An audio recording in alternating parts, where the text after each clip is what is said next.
Bonsoir à tous, bienvenue dans cette émission. On retourne à Strasbourg où le pape s'est rendu hier auprès des institutions européennes. Le Saint-Père a donné deux longs discours, le premier au Parlement européen, le second au Conseil de l'Europe. Des discours percutants où il était question bien sûr de l'Europe et de ses racines chrétiennes, mais aussi de la dignité humaine, des questions migratoires ou encore de l'écologie. Après avoir pris la parole, donc, le souverain pontife a reçu un tonnerre d'applaudissements. Il a visiblement touché les cœurs des députés européens, comme l'explique le président du Parlement au micro de Radio Vatican. Je suis depuis très longtemps membre du Parlement européen. C'est rare que j'ai vu un hémicycle, un plénière applaudissant. Au-delà des différentes affiliations politiques, je crois que le pape a touché les cœurs des députés. Cet exemple de la Grande Mère, parler d'une Europe fatiguée, il a raison, il a tout à fait raison. L'idée de l'Europe, cette idée que des nations travaillent au-delà des frontières ensemble, créer des institutions pour se renforcer mutuellement, aussi pour se contrôler mutuellement. Mais il y a plus en plus de gens qui ne croient plus que les institutions mêmes représentent encore l'idée. Et ça, c'est contradictoire. Le pape l'a montré aujourd'hui.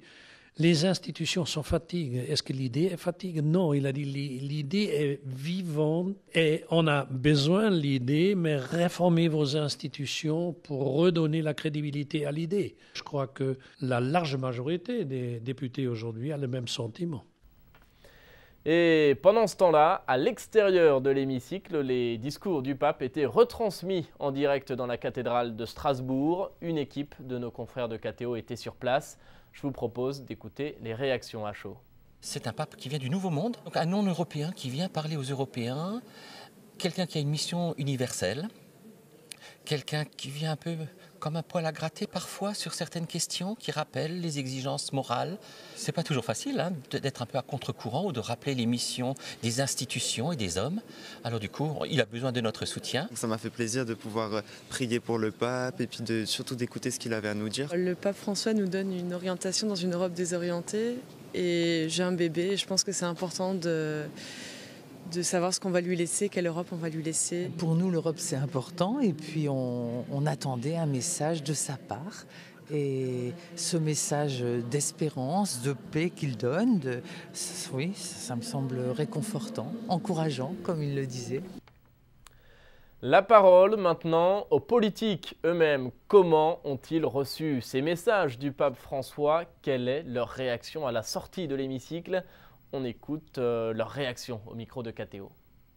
Ce qui m'a beaucoup marqué, c'est le fait que ce soit un des premiers dirigeants à parler d'écologie et de l'importance de la préservation de la nature et de dire aussi que l'être humain fait partie de la nature et doit à ce titre-là non pas l'exploiter mais uniquement l'emprunter et surtout la respecter. Moi, je pense que c'est important que les églises, quelles qu'elles soient, se prononcent aussi sur les sujets de société. Mais il faut que cette approche ne soit pas une approche dogmatique, mais bien une approche respectueuse et de l'ensemble des problématiques qui intéressent et interpellent et dans lesquelles vivent les gens au quotidien. E ho avuto l'onore di stringergli la mano e di poter scambiare due parole con lui. È stato un momento emozionante perché questo Papa ci sta veramente dimostrando quanto la dignità umana debba di nuovo essere messa al centro dei nostri obiettivi e spero in questo veramente che anche il Consiglio d'Europa riesca di nuovo a lavorare in questa direzione. Voilà, et sachez que vous pouvez retrouver l'intégralité des discours du pape à Strasbourg. Ils sont en ligne sur notre site internet. Au Vatican, à présent, place Saint-Pierre, comme chaque mercredi, le pape présidait l'audience générale. Il a poursuivi ce matin son cycle de catéchèse sur l'Église. Elle est un pèlerinage vers le royaume, a-t-il expliqué. L'Église, affirme encore le pape, n'est pas une réalité statistique, mais un chemin dans l'histoire vers le but ultime et merveilleux du royaume des cieux. Et vous pouvez donc voir l'intégralité de cette catéchèse. C'est à suivre dès maintenant sur Ciel et Lumière. Merci beaucoup d'avoir été avec nous ce soir. Je vous souhaite une très belle soirée. À demain.